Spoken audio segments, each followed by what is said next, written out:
मनोड़ा बीच पे खड़ी एक और खातून टूरिस्ट हैं जो कि काफी इंजॉय भी करी।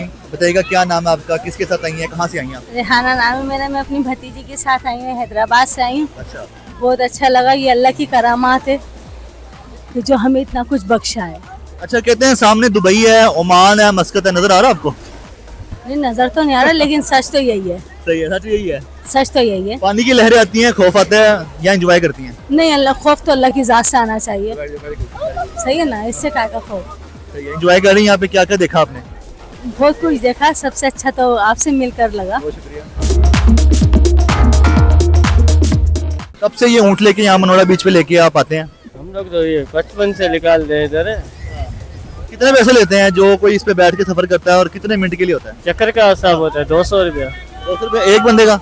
2-3 बंदों का। और आप किस टाइम आते हैं यहाँ पर, कितने घंटे चलाते हैं आप? हम लोग सुबह 8 बजे जाते हैं, सुबह शाम को 8 बजे